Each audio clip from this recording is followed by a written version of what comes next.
Muy buenas tardes, buenas noches para algunos de ustedes, buenos días para otros. Bienvenidos a nuestro análisis semanal de los domingos, hoy 23 de octubre del año 2016. Bueno, vamos a ver cómo nos fue la semana pasada. La semana pasada fue bastante interesante. Vamos a ver cómo nos fue. Bueno, en definitiva, como siempre, acertamos a bastante más de lo que no le acertamos, pero no le acertamos a 5, básicamente. Pero en general, los trades que estábamos proyectando se dieron, ¿ya?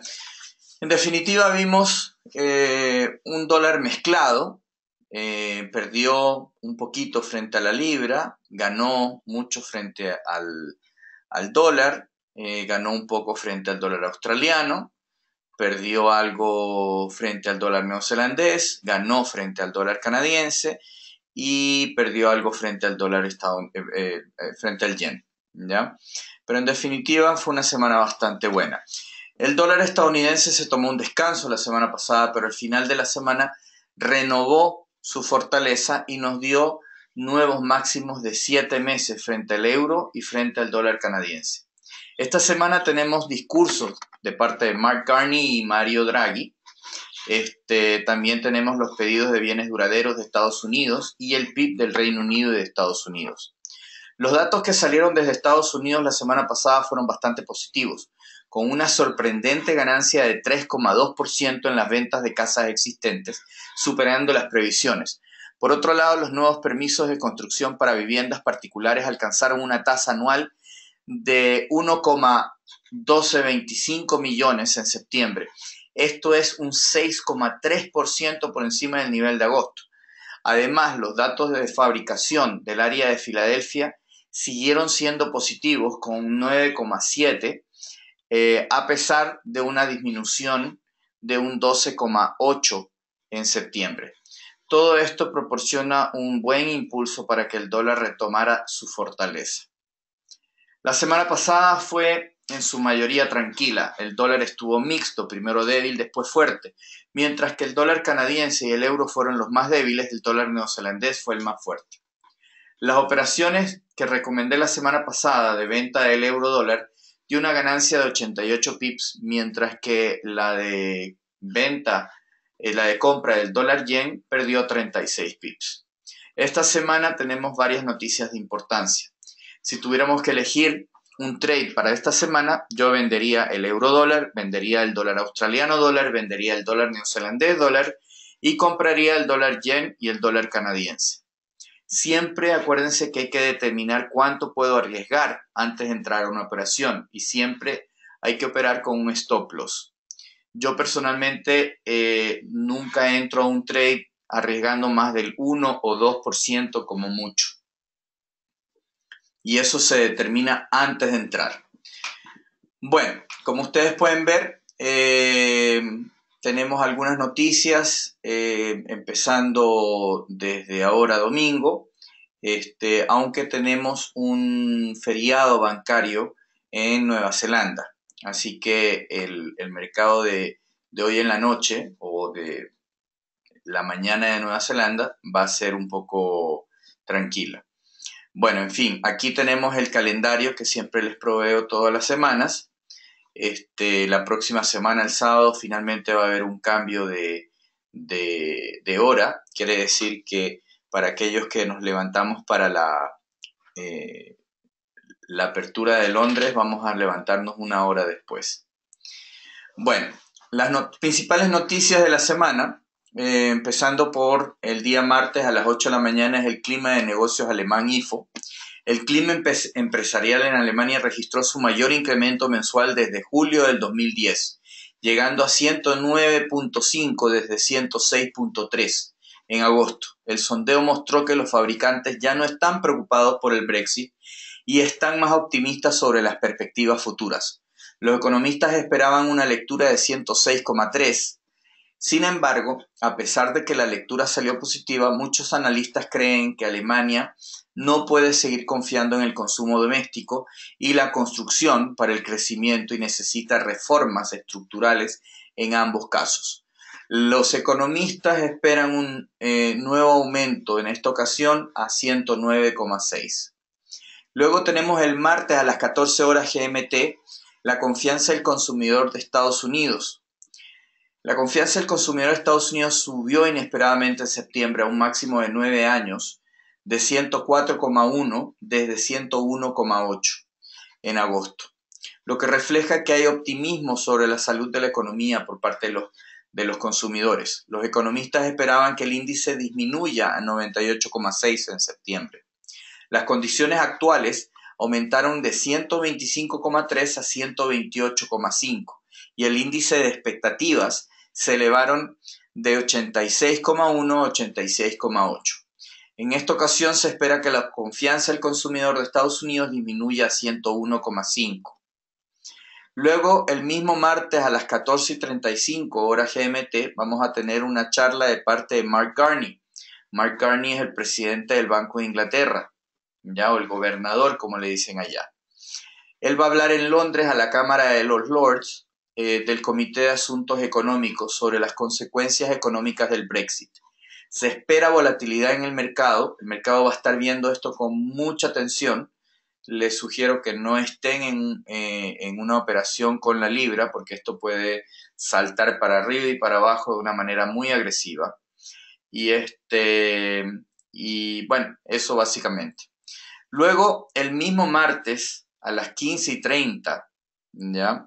O sea, prácticamente 55 minutos después va a hablar el presidente del Banco Central de Europa, Mario Draghi. Va a hacer un discurso en Berlín.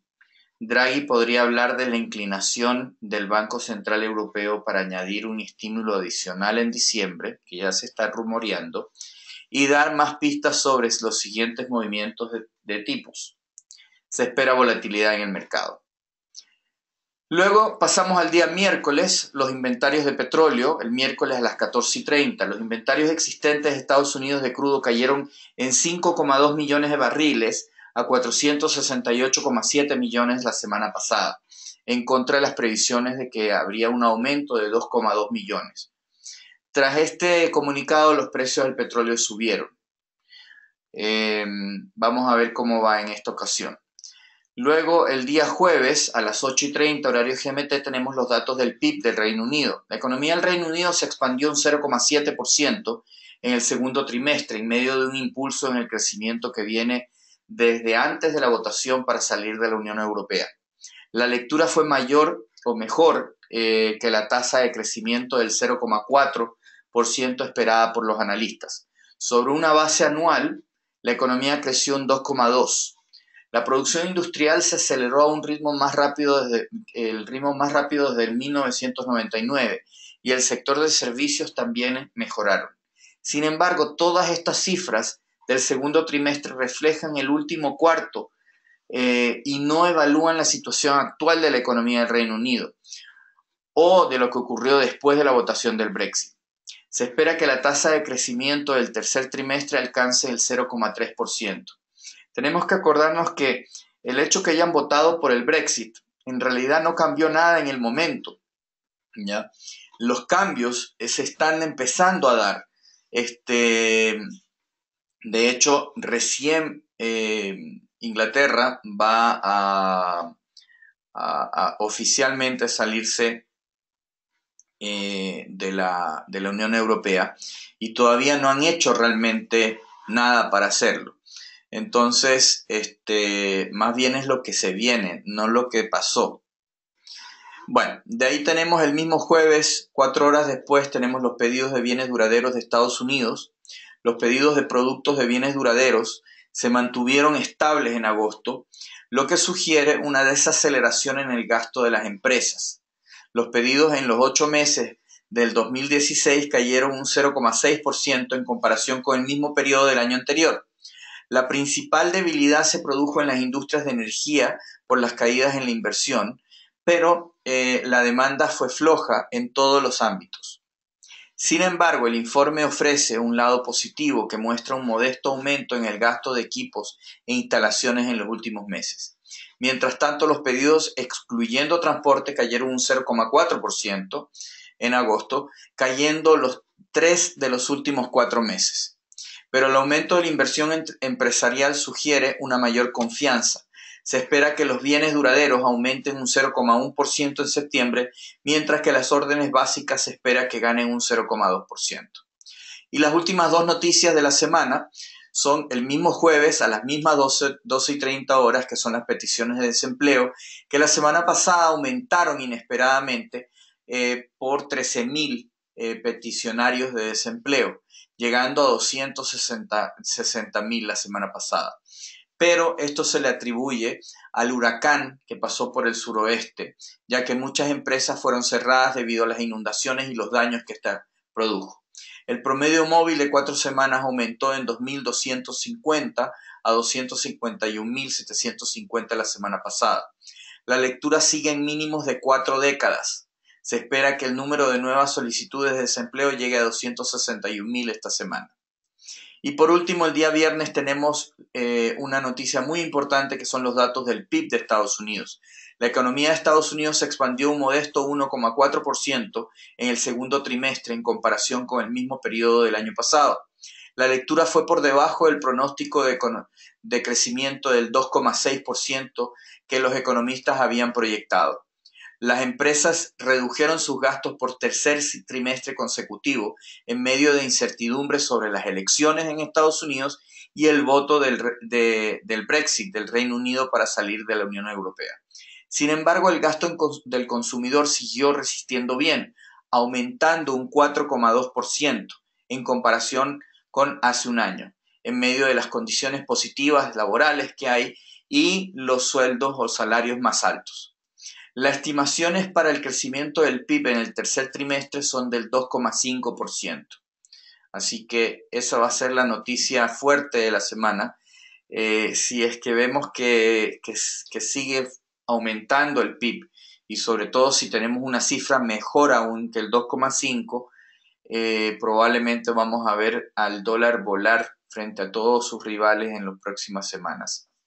Bueno, ahora vamos a ver los diferentes activos que analizamos todas las semanas. En cuanto al euro, sigo bajista.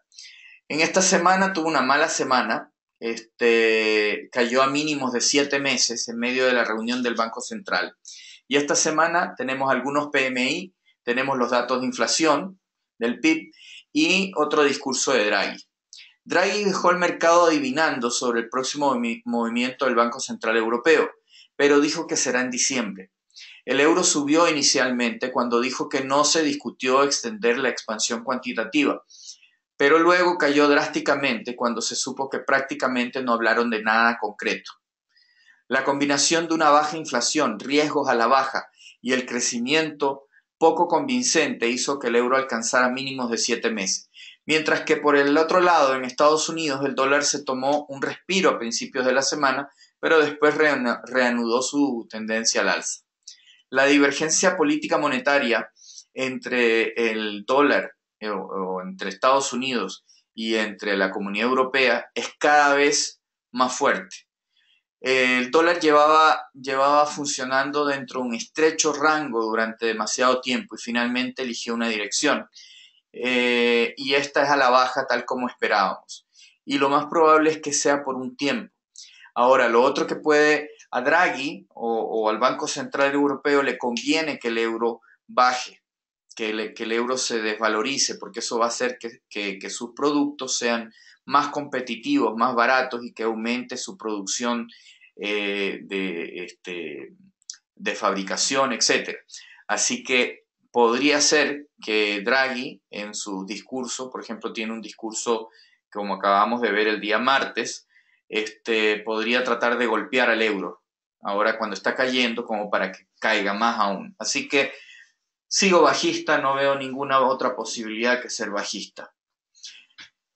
Técnicamente hablando, también soy bajista. El euro inicialmente trató de subir durante el transcurso de la semana, pero al final de la semana se dio la vuelta y cayó de manera significativa. Si podemos romper por debajo del límite inferior del rango de la semana, este mercado podría seguir cayendo y podríamos ir al nivel de 105. Ahora, esto no quiere decir que no pueda haber un rebote y una retracción, pero en todo caso la tendencia es a la baja. Ya hemos roto varias barreras, así que no veo por qué no debería seguir bajando. En cuanto a la libra registró modestas ganancias la semana pasada, mientras que el par cerró ligeramente por encima del nivel de 1.22. Lo más destacado de esta semana es el PIB preliminar. Los números de empleo británicos fueron sólidos, el índice de promedio de ganancias se mantuvo constante, mientras que el cambio demandante superó las expectativas. Con el gobierno británico diciendo que está preparándose para invocar el artículo 50 de la Constitución de la Unión Europea y formalmente pedir la salida de la Unión Europea, es probable que el nerviosismo del Brexit empeore, a pesar de que los números de Reino Unido son decentes. Se espera que el Banco de Inglaterra baje las tasas en noviembre, mientras que en Estados Unidos se espera que aumenten la tasa. Por lo tanto, la divergencia monetaria sigue favoreciendo al dólar estadounidense, por lo tanto, sigo siendo bajista. En cuanto a la libra dólar subió y bajó durante el transcurso de la semana y terminó formando una vela bastante neutral. Si rompemos por encima de la parte superior del rango de la semana, es muy probable que sigamos para ir más alto, pero sigo pensando que el nivel de 1.2850 es el techo. Sin embargo, si rompemos el mínimo de la semana pasada, lo más probable es que nos dirijamos a 1.20. Ahí tenemos un fuerte soporte, aunque me sentiría mucho más cómodo vendiendo con señales de agotamiento, o si rompemos por debajo del nivel de 1.20, que ahí ya estaríamos viendo probablemente niveles de 1.16. Así que sigo bajista. El dólar yen registró unas pequeñas pérdidas la semana pasada y el par cerró en 1.03,70. El evento clave de esta semana es el IPC de Tokio. No hubo grandes lanzamientos fuera de Japón la semana pasada. El Banco de Japón ha estado reacio a adoptar nuevas medidas de flexibilización monetaria, lo que podría dar el lugar a que el yen gane terreno. Al mismo tiempo, un alza de tasas de la Fed en diciembre ha sido ya calculada en un 70% de probabilidades, por lo que el dólar se beneficiará de las expectativas de un alza de tasas. Así que, en todo caso, yo diría que sigo siendo alcista con tendencia a ser neutro. Así que hay que tener mucho ojo en el dólar yen. Técnicamente hablando, sigo siendo alcista, aunque caímos inicialmente, pero terminamos dando la vuelta y formando un martillo. Como ustedes saben, el martillo es una señal alcista. Así que ahora tenemos la próxima meta es el nivel de 105, que es enormemente resistente, pero creo que vamos para allá. Y una vez que pasemos este nivel, vamos al nivel de 107 y luego vamos a ir mucho más alto que eso. Los retrocesos siguen ofreciendo oportunidades de compra. En cuanto al dólar australiano dólar, este se mantuvo casi sin cambios la semana pasada y el par cerró en la línea de 0,76. La clave de esta semana es el IPC. En Australia la economía perdió 9,8 mil puestos de trabajo, mucho peor de lo esperado. La economía de Estados Unidos sigue siendo fuerte y el sentimiento hacia el dólar estadounidense sigue siendo positivo. Con una subida de tasas por la Fed en diciembre, el dólar debería seguir valorándose frente al dólar australiano, así que sigo bajista. Técnicamente hablando, tuvimos una estrella fugaz masiva la semana pasada, lo cual obviamente es muy bajista, así que tengo que ser bajista en este caso. Además que estamos en un triángulo descendiente que se llama, que es cuando viene una tendencia a la baja, empezamos a triangular, a hacer un triángulo para luego romper a la baja. Así que creo que estamos muy cerca de tomar ese camino. En cuanto al dólar de Nueva Zelanda, hizo un intento de recuperarse, pero no fue muy lejos, a pesar de que hubieron muy buenos datos. No hay mayores eventos en el calendario kiwi la próxima semana, pero esto no implica que no veremos acción. El kiwi disfrutó de una buena racha de datos económicos. El IPC subió 0,2% trimestralmente, lo cual fue mejor que el 0% esperado. Los precios de la leche se recuperaron un 1,4% y también la llegada de turistas y el uso de tarjetas de crédito estuvieron al alza. A pesar de todos estos buenos datos de Nueva Zelanda y la pausa que tuvo la fortaleza del dólar, el dólar neozelandés no pudo subir. Esto podría ser una muestra para preparar el camino para nuevas caídas en el dólar neozelandés dólar. Así que sigo bajista. Técnicamente también, básicamente hicimos lo mismo que en el australiano. Generamos una estrella fugaz masiva y yo creo que si rompemos por debajo de la línea de la tendencia alcista, que es la línea verde, lo más probable es que bajemos a niveles de 0,70 y si rompemos esta, entonces el mercado realmente podría comenzar a caer fuertemente. Ahora, por otro lado, si subimos y rompemos por encima de la parte superior de la estrella fugaz de la semana, entonces sería una señal muy alcista. Sin embargo, tendríamos justamente el techo sería la línea de tendencia bajista, que es la que tenemos aquí, que conforma el triángulo que estamos viviendo en este momento. Así que tendríamos este nivel y tendríamos este nivel como barreras o techos para subir. Así que tiendo a pensar más bajista que otra cosa. En cuanto al dólar canadiense, sigo alcista. El dólar canadiense cayó bruscamente, perdiendo cerca de 200 puntos la semana pasada y cerramos a 1,3327. En el calendario de esta semana nos trae las ventas al por mayor. El dólar canadiense se hundió a finales de la semana, golpeada por las más débiles de esperadas cifras de ventas al por menor, así como la declaración pesimista que tuvo el Banco de Canadá. La economía de Estados Unidos sigue siendo fuerte y con una alza de tasas casi asegurada en diciembre, la divergencia monetaria sigue favoreciendo al dólar estadounidense. Los precios del petróleo han aumentado en las últimas semanas, pero el dólar canadiense no ha seguido el ejemplo. Acuérdense que hay una tendencia, una correlación, inversa, que cuando vemos al petróleo subir, el dólar canadiense baja porque el dólar se aprecia. Sin embargo, aún con el petróleo apreciándose, el dólar canadiense fue incapaz de sostener la fortaleza del dólar. Así que definitivamente sigo siendo alcista. En cuanto técnicamente también sigo siendo alcista. Como ustedes pueden ver, finalmente rompimos por encima del 1.30 y además de eso generamos un tremendo martillo. Así que una ruptura por encima de la parte superior de este martillo sería una señal muy alcista y que nos daría un impulso para llegar al siguiente techo, que sería 1.35. Cualquier retroceso de corto plazo sigue ofreciendo oportunidades de compra. Ahora pasamos a los commodities. El oro. El oro subió durante el transcurso de la semana poniendo a prueba el nivel de 1280. Una ruptura por encima de este nivel enviaría al mercado lo más probable a 1320. Los retrocesos en este punto deben seguir encontrando bastante apoyo. También llevamos 3 semanas generando mínimos más altos, lo cual nos ayuda a generar esta línea de tendencia alcista, la cual yo creo que vamos a seguir respetando. Si no la respetamos y rompemos a la baja, lo más probable es que bajemos hasta el piso para luego retractar nuevamente.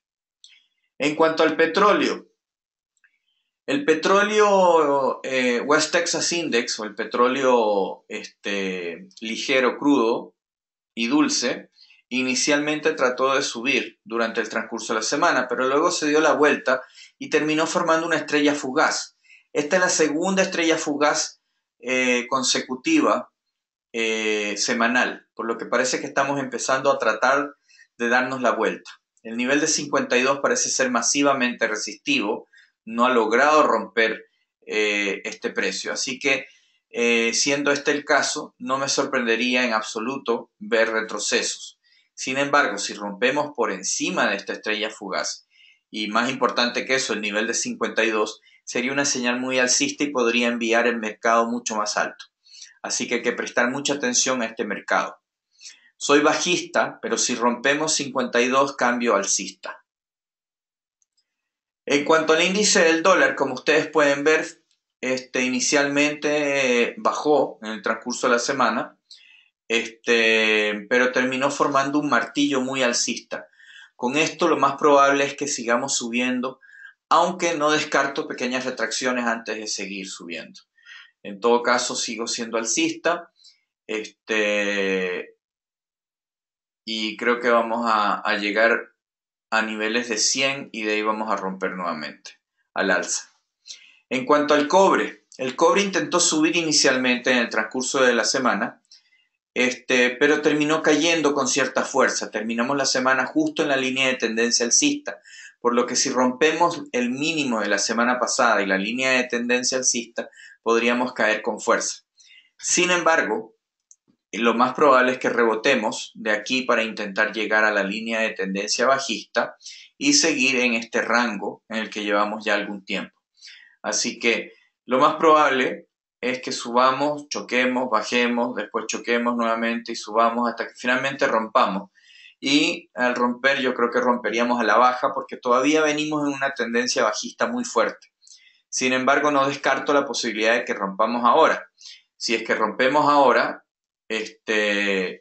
entonces estaríamos cayendo fuertemente, lo cual coincidiría con alzas fuertes en el dólar peso. En cuanto a las bursátiles, el Dow subió y bajó durante el transcurso de la semana, pero estuvo en un rango bastante estrecho. Sigue siendo este el caso. Parece que el nivel de 18.000 que hemos puesto ahí sigue siendo el piso en este mercado, y creo que con los traders a corto plazo van a venir a comprar este mercado cada vez que caiga. Creo que con el tiempo vamos a romper al alza y por lo tanto no tengo ningún interés en vender. El S&P hizo prácticamente lo mismo, ya. Subió y bajó durante el transcurso de la semana, viendo apoyo en el nivel de 2.120. En última instancia, creo que el mercado va a recuperarse, porque creo que hay una cantidad significativa de apoyo hasta el nivel de 2.100. Cualquier vela de apoyo en este punto sería razón suficiente para comprar y no tengo ningún interés en la venta. Además de eso, tuvimos lo que llamamos una vela interna, lo cual muestra un cambio. Si aquí vamos para abajo, esto muestra un cambio que vamos para arriba. El DAX subió fuertemente la semana y terminamos en la parte más alta del rango.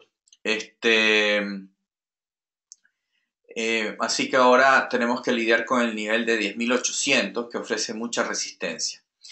Debido a esto, el mercado parece que está tratando de construir el impulso necesario para finalmente romper e ir más arriba.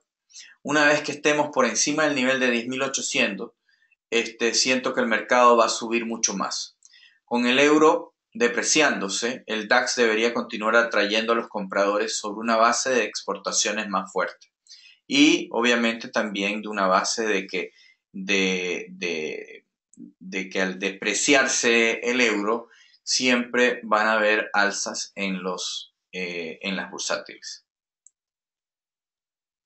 Finalmente, el Nikkei nos mostró bastante fuerza en la semana. Finalmente rompimos 17.000 con bastante decisión. Sin embargo, todavía tenemos un poco de ruido justo por encima, por lo que, aunque parece que vamos a ir más alto, hay que esperar un poco de volatilidad. Sin embargo, me parece que este mercado va a apuntar hacia el nivel de 18.000. Y una vez que rompamos ahí, pues nos vamos a 20.000 y después de eso 21.000, etc. Por último, aquí tenemos los pares de mayor movimiento la semana pasada. Como pueden ver, todos los pares de la libra son los que más se han movido. Ojo con el discurso de Garney cuando va a hablar. Hay que tener mucho ojo cuando vaya a hablar, porque puede generar mucha volatilidad. Pero aparte de eso, se están comportando bastante bien. Acuérdense siempre operar con un stop loss. Bueno, les doy las gracias por asistir a nuestro análisis semanal. Los esperamos el próximo domingo y todos los domingos. Este análisis es traído a ustedes gracias a Continental FX y a Trading Academy. Los invitamos a que nos conozcan. Hemos sido reconocidos como mejor broker de Sudamérica, mejor broker de Latinoamérica por diferentes entidades, 2015, 2016. Vengan a descubrir por qué. También tenemos nuestro Conti FX Social, donde ustedes pueden seguir a otros traders exitosos, ver sus historiales, pueden ver lo que van haciendo o pueden directamente copiarlos. Bueno, les agradezco su asistencia. Cualquier cosa nos visitan, nos llaman o nos escriben. Muchas gracias, cuídense, un abrazo. Chao, chao.